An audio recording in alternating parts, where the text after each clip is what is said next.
بسم اللہ الرحمن الرحیم پیش خدمت ہے جلاد کی قسط نمبر 11 اور اس کے مصنف ہیں ایم راحت۔ ابراہیم حقہ لے کر بنواری لال کے پاس آ گیا۔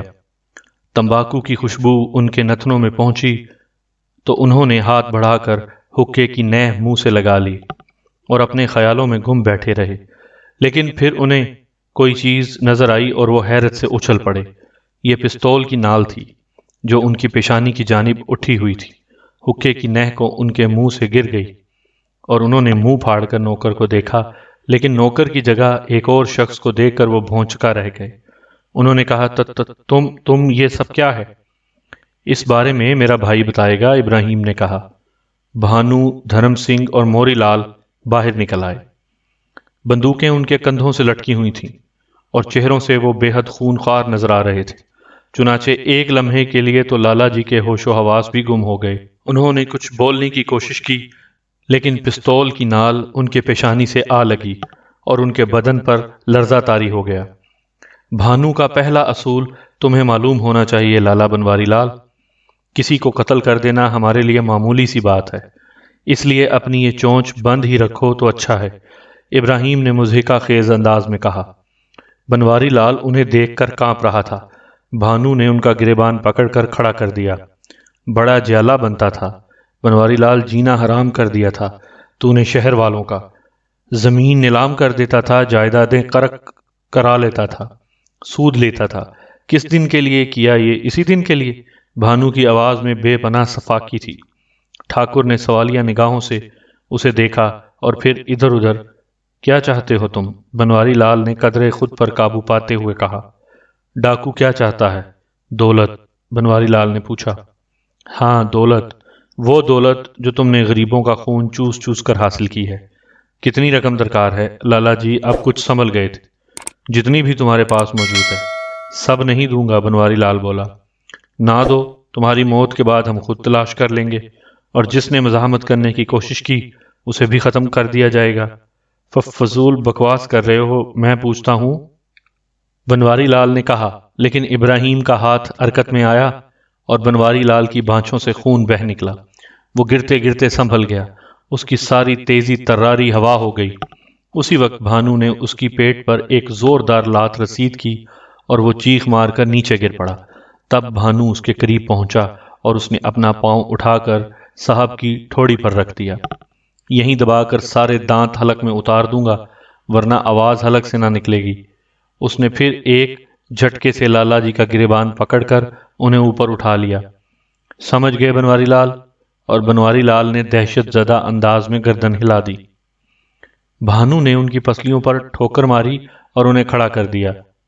اگر اپنے خزانے کی طرف چلتے ہوئے تم نے کسی کو آواز دینے کی کوشش کی تو اس سے دشمنی کرو گے، اسے دیکھتے ہی گولی مار دی جائے گی۔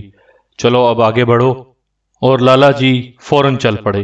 ابراہیم اور موری لال کو باہر کی نگرانی کے لیے چھوڑ دیا گیا اور بھانو دھرم سنگھ کے ساتھ اندر داخل ہو گیا۔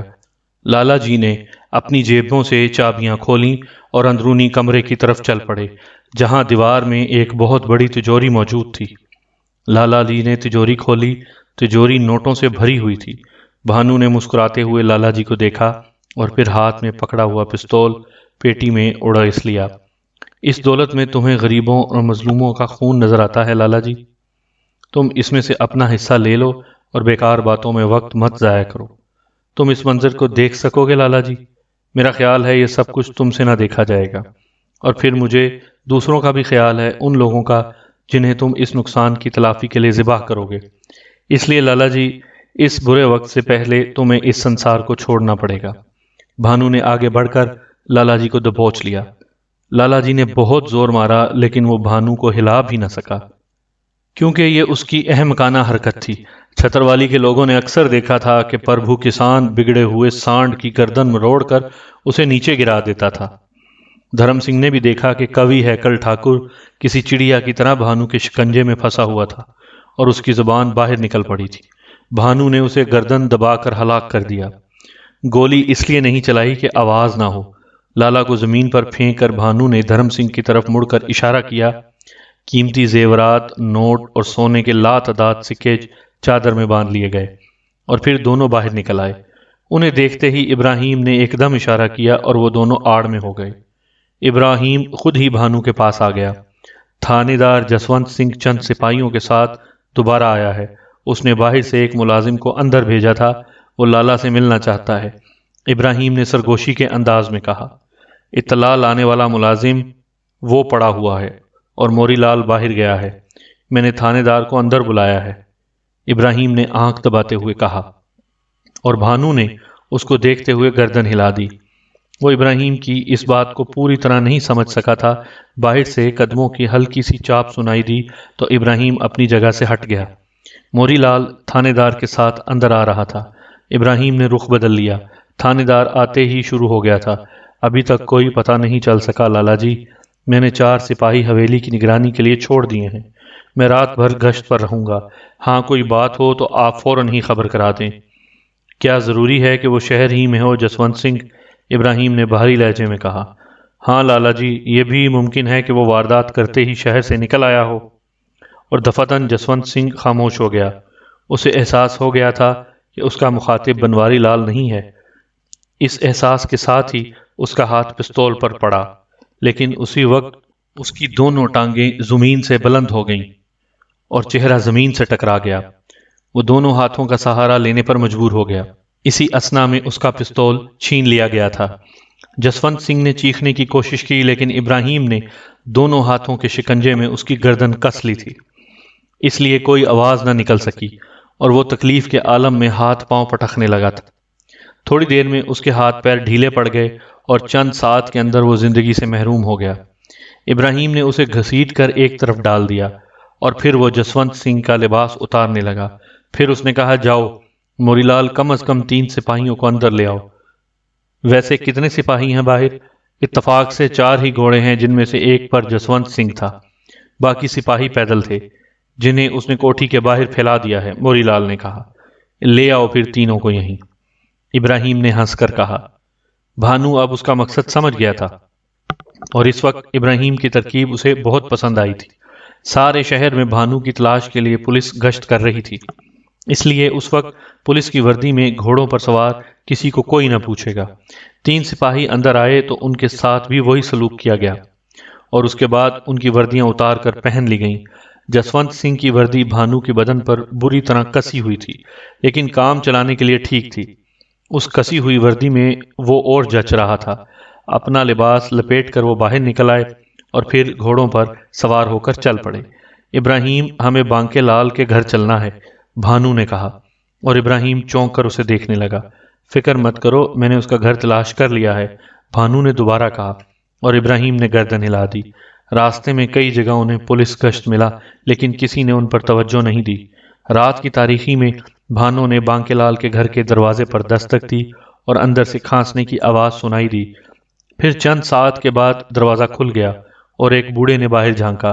کون ہو بھائی، کہاں سے آئے ہو اس سمے؟ بلغمی آواز نے کہا۔ بانکے لال کا گھر یہی ہے نا بابا جی؟ بھانو نے پوچھا۔ ہاں یہی ہے، مگر وہ تو میں بھوج راج میں بانکے لال سے ملا تھا بابا جی۔ یہ ایک بھینٹ رکھ لیں اور جب وہ آپ سے ملنے آئے تو اسے کہہ دیں کہ اس دوست نے اس کا قرضہ وصول کر لیا ہے، بھانو نے ایک پوٹلی بوڑھے کو دیتے ہوئے کہا۔ اگر تم بانکے لال کے دوست ہو تو ٹھہرو بیٹا، میں اندر انتظام کیے دیتا ہوں، کچھ دیر رکو، بوڑھے نے پوٹلی لیتے ہوئے کہا، جس میں اتنا کچھ تھا کہ بانکے لال رئیس بن کر ساری عمر گزار سکتا تھا۔ نہیں بابا جی، اس سمے نہیں، پھر کبھی ادھر سے گزر ہوا تو ضرور آؤں گا۔ تمہارا نام کیا ہے بیٹا؟ یہ بھی آپ کو بانکے لال ہی بتا دے گا۔ ہاں، اس پوٹلی کو سنبھال کر رکھیں اور بانکے لال کے سوا کسی سے اس کا تذکرہ نہ کریں، بھانو نے گھوڑے پر سوار ہوتے ہوئے کہا، اور پھر بوڑھے کی کوئی اور بات سنے بغیر اس نے واپسی کے لیے گھوڑا موڑ لیا۔ اب بھانو بابو لال کے گھر کی طرف جا رہا تھا۔ اگر یہ لوگ پولیس کی وردی میں نہ ہوتے تو اس وقت شہر میں نقل و حرکت کسی طور ممکن نہیں تھی۔ نہ جانے کہاں سے اس چھوٹے سے شہر میں اتنی پولیس آ گئی تھی۔ چپے چپے پر پولیس والے گھوم رہے تھے، لیکن ان سے کوئی تعرض نہیں کیا گیا اور وہ بالآخر بابو لال کے اڈے پر پہنچ گئے۔ اس کے دروازے پر پہنچ کر بھانو نے دستک دی۔ بابو لال بڑی مشکل سے جاگا تھا۔ تاریکی کی وجہ سے وہ ان لوگوں کو نہ پہچان سکا۔ ہاں، وردی اور پولیس کے گھوڑوں کو دیکھ کر وہ متعجب رہ گیا۔ پولیس اس کی منہ سے حیرت بھری آواز نکلی، داروغہ جی خیریت تو ہے؟ ہاں بابو لال جی بالکل خیریت ہے، لیکن میں داروغہ نہیں ہوں بلکہ تمہارے بچپن کے دوست بانکے لال کا دوست ہوں، بھانو نے کہا، اور بابو لال آنکھیں پھاڑ کر دیکھنے لگا۔ اس کے چہرے پر سنسنی کے آثار پھیل گئے تھے، اور پھر اس نے ادھر ادھر دیکھتے ہوئے کہا، گھوڑوں سے اتر آؤ مہاراج، لاؤ میں گھوڑے بچھواڑے میں باندھ آؤں۔ بابو لال کی آواز میں سنسنی تھی۔ بھانو گھوڑے سے اتر آیا اور اس کی دیکھا دیکھی دوسرے لوگ بھی، تب بابو لال گھوڑے لے کر چل پڑا اور تقریباً 5 منٹ کے بعد واپس آیا۔ آؤ اندر آ جاؤ بھانو مہاراج جی، بڑے بھاگ ہیں میرے کہ آپ جیسے مہمان انسان سے ملاقات ہوئی۔ لگتا ہے کسی طرح بانکے لال سے ملاقات ہو گئی ہے تمہاری، بھانو نے اندر داخل ہو کر کہا۔ چٹھی آئی ہے اس کی میرے پاس، میرا ٹرک گیا تھا بھوج راج، واپس آیا تو مجھے بانکے لال کی چٹھی ملی۔ اس نے لکھا ہے کہ ممکن ہے آپ میرے پاس آئیں۔ میں تو خود آپ کا پرستار ہوں مہاراج، مجھ جیسے معمولی انسان کی یہ تقدیر کہاں تھی کہ آپ کے درشن ہوتے، جبکہ بانکے لال نے تمہیں میرے بارے میں بتا ہی دیا ہے بابو لال، تو پھر میں بھی کچھ باتیں کر لوں تم سے۔ بھانو بولا، داس ہوں آپ کا مہاراج۔ ویسے بھانو مہاراج آپ ہی ہیں نا؟ بابو لال نے پوچھا۔ ہاں، اور یہ میرے ساتھی ابراہیم، موری لال اور دھرم سنگھ ہیں، بھانو نے کہا۔ پھر بولا، تمہیں لالا بنواری لال کے بارے میں کچھ معلومات ہیں بابو لال؟ شیطان کو کون نہیں جانتا مہاراج، ہزاروں بے بسوں کا خون اس کی تجوریوں میں بند ہے، سینکڑوں گھر برباد کر دیے ہیں اس نے، خود میرا یار بانکے لال اسی کا ستایا ہوا ہے۔ اسے نہ جانوں گا؟ بابو لال بولا، اب وہ کسی کو نہیں ستائے گا بابو لال، میں نے اس سے حساب کر لیا ہے۔ ہاں، تمہیں میرا ایک کام کرنا ہے، لیکن بابو لال بڑی ایمانداری سے اور سوچ سمجھ کر کرو گے۔ پوچھو مت بھانو مہاراج، بس حکم دو، بابو لال بولا، اور بھانو نے وہ گھڑی کھول دی جس میں دولت کے انبار تھے۔ بابو لال کا سانس بند ہونے لگا تھا اتنی دولت دیکھ کر۔ بھانو نے اس میں سے نوٹوں کی بہت سی گڈیاں اٹھا کر جیب میں ٹھونس لیں، اور تینوں ساتھیوں کو اشارہ کیا، انہوں نے بھی ایسا ہی کیا تھا، لیکن ابھی گٹری زیورات اور نوٹوں سے بھری ہوئی تھی۔ تب بھانو نے بابو لال کو اشارہ کیا، یہ دولت تمہارے پاس میری امانت ہے، لیکن تم اسے محفوظ نہیں رکھو گے، یہ تمہاری ذمہ داری ہے کہ تم اسے ان لوگوں پر استعمال کرو گے جو بنواری لال کے ستائے ہوئے ہیں۔ کسی نام کی ضرورت نہیں ہے، کوئی حساب رکھنے کی ضرورت نہیں ہے، بس خاموشی سے ان لوگوں کی مدد کر دینا۔ بولو بابو لال، کام مشکل تو نہیں ہے؟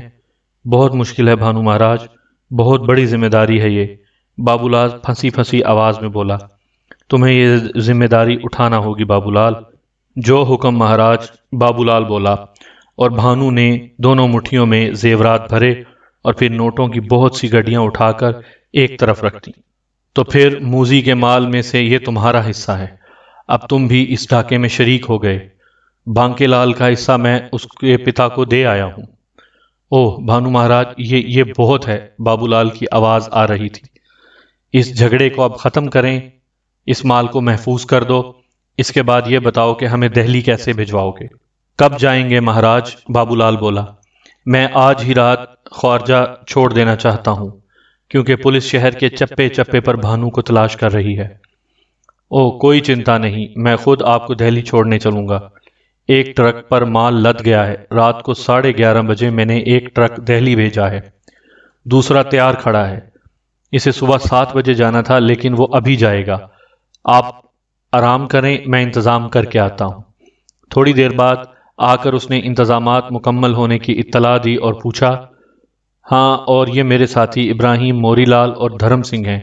بھانو نے کہا، پھر تمہیں لالا بنواری لال کے بارے میں کچھ معلومات ہیں بابو لال؟ پولیس کی وردی میں ہی چلو گے بھانو مہاراج؟ ہاں، ابھی یہی ہمارے کام آئے گی۔ ممکن ہے راستے میں کسی سے مٹبھیڑ ہو جائے تو کہہ دیں گے کہ ایک ضرور کام سے دہلی جا رہے ہیں، دہلی میں داخل ہونے سے پہلے ہم کپڑے بدل لیں گے۔ بالکل ٹھیک، کچھ بھوجن پانی مہاراج؟ نہیں، اس وقت کچھ نہیں، آپ آرام کریں، میں ابھی ٹرک لے کر واپس آتا ہوں۔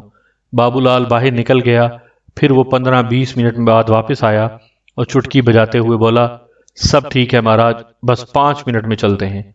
ان گھوڑوں کا کیا کرو گے بابو لال؟ ٹھکانے لگا آیا سسروں کو، جنگل میں ہنکا دیا ہے، وہاں چرتے پھریں گے، بابو لال نے کہا، اور بھانو مسکرانے لگا۔ پھر وہ بندوقیں سنبھالے ہوئے باہر نکل آئے اور تاریکی میں ایک جگہ کھڑے ہو گئے۔ بابو لال ٹرک لے کر آ گیا تھا۔ ابراہیم بابو لال کے ساتھ اگلی نشست پر بیٹھ گیا۔ باقی لوگ ٹرک کے پچھلے حصے میں جا بیٹھے اور ٹرک چل پڑا۔ رات آہستہ آہستہ گزر رہی تھی۔ بابو لال نے ٹرک کی رفتار کافی تیز کر رکھی تھی۔ راستے میں ابراہیم اس سے باتیں کرتا رہا۔ اس نے بابو لال سے پوچھا تھا کہ دہلی میں کوئی ایسی جگہ ہے جہاں وہ اپنے ہتھیار چھپا سکیں۔ بے شمار جگہیں ہیں، قلعہ، کوٹلہ اور بہت سی پرانی عمارتیں جہاں ہتھیار چھپائے جا سکتے ہیں۔ بادشاہوں کی بنائی ہوئی ایسی عمارتیں بھی ہیں جو کوئی نام نہیں رکھتی ہیں اور سنسان پڑی ہیں، لیکن دہلی میں ٹھہریں گے کہاں؟ تب ہوٹل دھن راج ٹھیک رہے گا۔ صاف ستھرا بھی ہے، کھانا پینا بھی اچھا ہے، اور سب سے بڑی بات یہ ہے کہ اس سے تھوڑے فاصلے پر ٹوٹی باؤلی بھی ہے۔ بندوقیں ہم باؤلی میں چھپا دیں گے، ضرورت پڑنے پر فوراً حاصل کی جا سکتی ہیں۔ بس ٹھیک ہے، پہلے باؤلی کے پاس جا کر رک جانا، اس کے بعد ہوٹل سے کچھ دور اتار دینا۔ ابراہیم بولا۔ دلی دیکھی ہے پہلے کبھی؟ بابو لال نے پوچھا۔ نہیں، پہلی بار آئے ہیں۔ میں تمہیں اس کے بارے میں بتا دوں۔ پھر ہوٹل جانے والی تمام سڑکوں اور وہاں کے مشہور بازاروں کے بارے میں بتانے لگا۔ ابراہیم نے اس کی تمام باتیں بڑے غور سے سنی اور ذہن نشین کر لیں۔ ٹوٹی باؤلی کے قریب پہنچ کر بابو لال نے ٹرک روک دیا اور دونوں نیچے اتر آئے۔ پیچھے بیٹھنے والے بھی ہوشیار ہو گئے۔ ابراہیم نے انہیں اپنی تجویز بتائی اور بھانو نے اس سے اتفاق کیا۔ چنانچہ ہتھیار چھپا دیے گئے اور اسی جگہ لباس بھی تبدیل کر لیے گئے، اور اس کے بعد وہ سب دھن راج ہوٹل پہنچ گئے، جہاں انہیں 2 بڑے کمرے مل گئے تھے۔ بابو نے صبح کا ناشتہ ان کے ساتھ کیا اور پھر بانو سے اجازت لے کر چلا گیا۔ نیند اور تھکن سے ان کی بری حالت تھی، اس لیے سب نے سونے کی ٹھانی اور دوسرے دن دوپہر تک گہری نیند سوتے رہے۔ 12 بجے جاگے، نہا دھو کر صبح کا ناشتہ اور دوپہر کا کھانا ایک ساتھ کھایا۔ دھن راج ہوٹل پرانے طرز کی 2 منزلہ عمارت تھی۔ عملے کے لوگ صاف ستھرے اور بہرے باوردی تھے۔ اس ہوٹل کا شمار درمیانہ درجے سے کچھ بہتر ہوٹلوں میں ہوتا تھا۔ کھانا کھانے کے بعد انہیں بازار کی سیر کی سوجھی۔ وہ تانگے میں سوار ہو کر چل پڑے اور پھر ایک بڑے بازار میں آ کر انہوں نے خریداری کی۔ چند دھوتیاں اور ایسے ہی دوسرے کپڑے، 2-3 خاص طرز کے کرتے وغیرہ سلنے کے لیے دیے اور شام تک بازاروں میں گھومتے رہے۔ ایک بک سٹال کے پاس سے گزرتے ہوئے ابراہیم چونک کر رک گیا۔ اس نے شام کے ایک اخبار پر بھانو کا نام پڑھ لیا تھا۔ خاموشی سے اس نے اخبار خرید لیا اور اسے لپیٹ کر دوسرے لوگوں کے قریب آ گیا۔ کوئی خاص خبر ہے ابراہیم؟ بھانو نے پوچھا۔ خورجے کے کھیل کی تفصیل ہے، مگر ہوٹل چل کر پڑھیں گے۔ یہ کہتے ہوئے ابراہیم نے ایک گزرتے تانگے کو روک لیا۔ تھوڑی دیر کے بعد چاروں ہوٹل کے کمرے میں بیٹھے ہوئے تھے اور ابراہیم بھانو کو اخبار سنا رہا تھا۔ لالا بنواری لال اور پولیس والوں کے قتل کی خبر کے بعد تبصرہ کچھ یوں تھا کہ ان تمام وارداتوں سے پتہ چلتا ہے کہ انگریز سرکار کا راجستھان کے اس زلزلے کو روکنے میں قطعی طور پر ناکام رہی ہے۔ وہ ایک پٹی پر بڑھ رہا ہے۔ اگر بھانو کا راستہ سیدھا ہے اور اس کے ذہن میں کوئی تبدیلی نہیں ہوئی ہے تو چند روز کے اندر اندر بھانو کا نام دہلی میں سنائی دے گا۔ وہ فاتح ہے تو تسخیر کرتا چلا آ رہا ہے۔ ہم اور ہندوستان کے عوام یہی نتیجہ اخذ کرنے پر مجبور ہیں کہ بھانو کے نام پر انتقامی کارروائی کی جا رہی ہے۔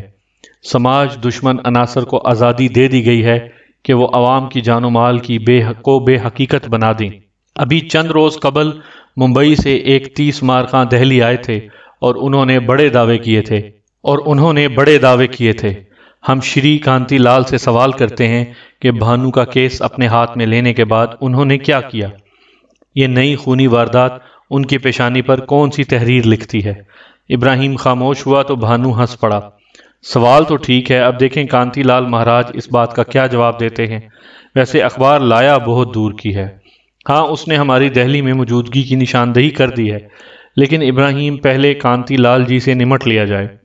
باتیں تو بہت بڑی بڑی کی ہیں انہوں نے۔ دہلی میں یہ ٹھہرے کہاں ہیں؟ معلوم کرو، بھانو نے کہا اور ابراہیم نے گردن ہلا دی۔ میں بہت جلد معلوم کر لوں گا۔ دوسری صبح کے اخبارات میں بھی بھانو کے بارے میں کئی خبریں تھیں۔ ایک خبر یہ بھی تھی کہ شری کانتی لال خورجہ پہنچ گئے ہیں اور تحقیقات میں مصروف ہیں۔ ابراہیم نے یہ خبریں بھانو کو سنائیں اور پھر دھرم سنگھ موری لال کو ساتھ لے کر بھانو سے اجازت لے کر چلا گیا۔ بھانو نے یہ پورا دن ہوٹل میں ہی میں گزارا تھا۔ شام کو ابراہیم ہوٹل واپس پہنچ گیا۔ موری لال، دھرم سنگھ ہنس رہے تھے۔ ابراہیم کے ہونٹوں پر بھی مسکراہٹ تھی۔ کیا کر کے آئے ہو تم لوگ؟ دہلی میں اپنی آمد کی خبر کر آئے ہیں۔ اب کل صبح کے اخبارات میں ہی ہمارے بارے میں تفصیل ہوگی۔ ابراہیم نے جواب دیا، کیا کیا ہے مجھے نہیں بتاؤ گے؟ بڑے بڑے انگریز افسروں کو پکڑ کر شری کانتی لال کے دفتر میں بند کر آئے۔ اب یہ انگریز افسر رات بھر چیختے رہیں گے کانتی لال کے دفتر میں، اور صبح کو ان کے بارے میں تفصیلات شائع ہوں گی۔ ابراہیم نے کہا اور ہنس پڑا۔ بہت ہنس رہے ہو ابراہیم، بیٹھو کچھ کام کی باتیں کریں۔ آج تم لوگوں کی غیر موجودگی میں نے کچھ خاص باتیں سوچی ہیں۔ وہ کیا بھانو مہاراج؟ ابراہیم نے پوچھا۔ اس زندگی میں داخل ہوئے ہمیں کافی دن ہو گئے، بہت سے کام کیے ہیں ہم نے، لیکن ابھی تک کوئی ایسا کام نہیں کیا جسے واقعی کام کہا جا سکے۔ لوٹ مار کرنا تو اب جیون بھر کی بات ہے، اس وقت تک کی جب تک کسی پولیس والے کی گولی سیدھی دل میں نہ آ لگے۔ یہ تو ہوتا ہی رہے گا، لیکن میری آشا یہ ہے کہ اس کے ساتھ ہی کوئی ایسا کام کیا جائے جس سے غریبوں کو فائدہ پہنچے۔ بہت اچھا خیال ہے، کوئی ایسا کام ہے تمہارے ذہن میں؟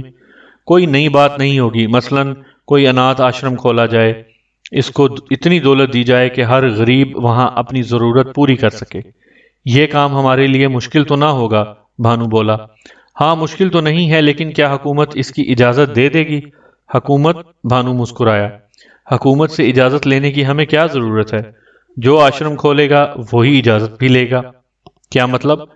بڑے بڑے سیٹ پڑے ہوئے ہیں اس دلی شہر میں، یہ کام ہم کسی بھی سیٹ کے سپرد کر دیں گے، بھانو نے بدستور مسکراتے ہوئے کہا، اور ابراہیم اس کی آنکھوں میں دیکھنے لگا، اور پھر اس نے پرخیال انداز میں گردن ہلا دی اور بولا، ہم آشرم راجپوتانہ کے کسی شہر میں قائم کریں گے تاکہ چھتروالی کے پربھان سنگھ کی یاد وہاں کے لوگوں کے دلوں میں ہمیشہ تازہ رہے، ابراہیم نے کہا، اور بھانو گردن جھکا کر کچھ سوچنے لگا۔ پھر اس نے تائید انداز میں گردن ہلاتے ہوئے کہا، ہاں ابراہیم، مجھے تیری یہ بات بہت پسند آئی ہے۔ آشرم چھتروالی کے قریب ہی ہونا چاہیے تاکہ وہاں کے لوگ بھانو کو بھول نہ سکیں۔ اگر تم میری اس تجویز سے متفق ہو بھانو، تو پھر یوں کرتے ہیں کہ کچھ دن انہی علاقوں میں گزارتے ہیں، شریمان کانتی لال سے دو ہاتھ کرنے کے بعد واپس اپنے علاقے میں چلیں گے اور کوئی جگہ پسند کر کے وہاں آشرم کی بنیاد رکھیں گے۔ ابراہیم بولا، اور بھانو اس تجویز سے متفق ہو گیا۔ پھر وہ بہت دیر تک باتیں کرتے رہے، اور جب نیند ان کی آنکھوں میں بھرنے لگی تو وہ اپنے اپنے کمروں میں سونے کے لیے چلے گئے۔ دوسری صبح کے اخبارات ابراہیم نیچے جا کر خرید لایا۔ اس نے راستے میں ہی اپنی پسند کی خبریں تلاش کر لی تھیں، اور پھر یہ خبریں پڑھی جانے لگیں۔ بھانو دہلی میں، اس نے کانتی لال کا چیلنج قبول کر لیا۔ میں نے سارے افسروں کو کانتی لال کے دفتر میں جمع کر لیا تھا، ابراہیم نے کہا لگاتے ہوئے کہا۔ کیا بکواس ہے، مجھے پوری بات تو بتاؤ، بھانو بولا۔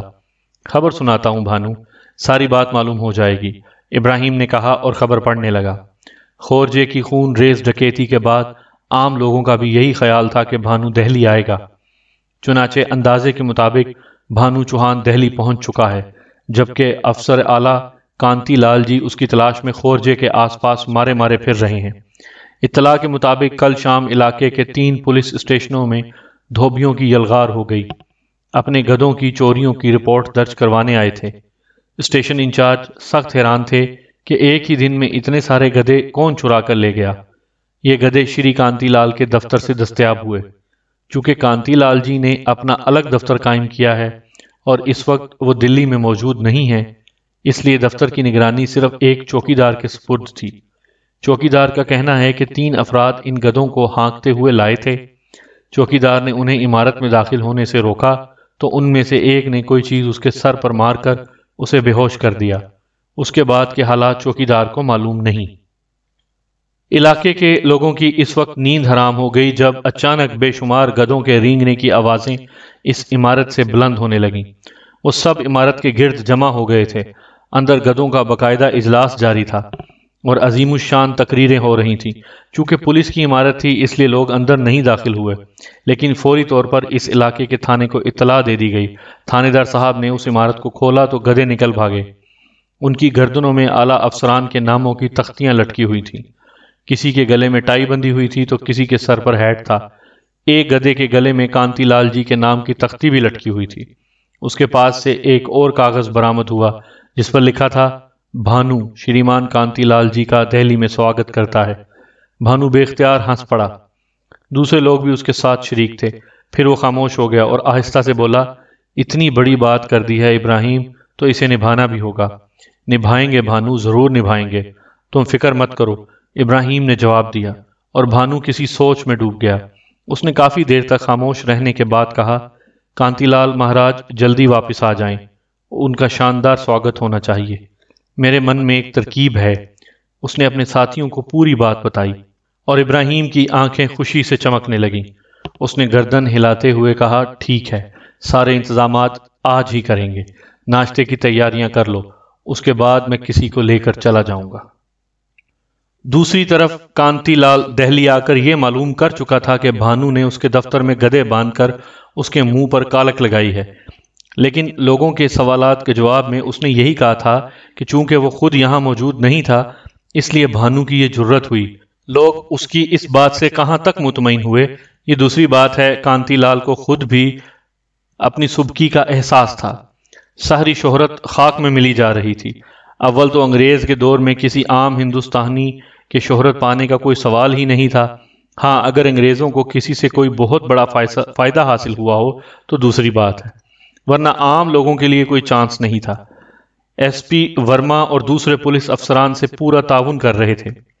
چنانچہ ورما صاحب نے ان کی خواہش کے مطابق دہلی اور اس کے کرب و جوار کے سرمایہ داروں کی فہرست مہیا کر دی تھی۔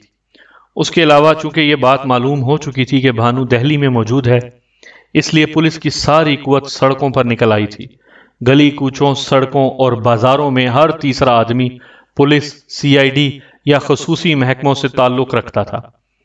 اس طرح بھانو کی تلاش ہو رہی تھی، لیکن ابھی تک کوئی سراغ نہ مل سکا تھا۔ پھر ایک شام ورما صاحب کو ایک اطلاع ملی، ایک ہوٹل کا بیرا ان سے ملاقات کے لیے آیا تھا۔ یہ ملاقات اتنی آسان نہ ہوتی، لیکن اس نے کہا تھا کہ وہ بھانو کے بارے میں اطلاعات دینے آیا ہے، اس لیے کانتی لال نے اسے اندر بلا لیا۔ وہ اندر آ گیا۔ یہ ایک قوی البحشہ آدمی تھا۔ کیا بات ہے؟ کانتی لال نے پوچھا۔ بھانو ڈاکو کی گرفتاری پر 25,000 روپے کا انعام ہے؟ ہاں، اخبار میں خبر چھپ چکی ہے۔ یہ انعام ملے گا بھی سرکار کہ بس لوگوں کو بیوقوف بنانے کے لیے ہے؟ بیرے نے پوچھا۔ انعام کی رقم حکومت کی طرف سے ملے گی، اس لیے تمہیں اس میں کوئی شک نہیں ہونا چاہیے، کانتی لال نے اس جاہل آدمی کو سخت نگاہوں سے دیکھتے ہوئے کہا۔ سرکار، اگر اس کے بارے میں صرف اطلاع دی جائے تو تب بھی انعام ملے گا؟ ضرور ملے گا۔ تم اس کے بارے میں اطلاع دینا چاہتے ہو؟ ایسے نہیں بتائیں گے سرکار، انعام کی آدھی رقم پیشگی دلوا دیں، اس کے بعد ہم اس کا عطا پتہ بتا دیں گے۔ میں نے تم سے وعدہ کیا ہے، تم بدتمیزی کیے جا رہے ہو۔ اگر تمہیں اس کے بارے میں کچھ معلوم ہے تو فوراً بتاؤ، ورنہ میں تمہیں الٹا لٹکوا دوں گا اور اتنے جوتے لگواؤں گا کہ دماغ ٹھیک ہو جائے گا۔ ہمیں تو پہلے ہی پتا تھا سرکار، پولیس کے پاس جوتوں کے سوا اور کیا ہوتا ہے۔ نہیں سرکار، بھانو سے دشمنی بھی مول لیں اور جوتے بھی کھائیں، یہ نہیں ہو سکتا، بیرے نے کہا۔ تمہارا نام کیا ہے؟ کانتی لال نے پوچھا۔ گووند راج۔ کون سے ہوٹل میں کام کرتے ہو؟ اور بیرے نے اپنے ہوٹل کا نام بتا دیا۔ وہی ہوٹل تھا جس میں بھانو وغیرہ ٹھہرے ہوئے تھے۔ دیکھو گووند راج، تم سے جس انعام کا وعدہ کیا گیا ہے وہ تمہیں ضرور ملے گا، لیکن بھانو کی گرفتاری کے بعد۔ ارے بعد میں کون پوچھے ہے سرکار، اور پھر پولیس والے؟ نہ سرکار نہ، جے رام جی کی۔ بیرا واپس جانے لگا۔ رک جاؤ، کیوں تمہاری شامت آ رہی ہے؟ میں اگر چاہوں تو تمہیں بند کر سکتا ہوں، کوئی ضمانت بھی نہیں دے سکے گا تمہاری، کانتی لال نے غرا کر کہا۔ تو کر دو بند سرکار، پھر بھانو کا پتہ کس سے پوچھو گے؟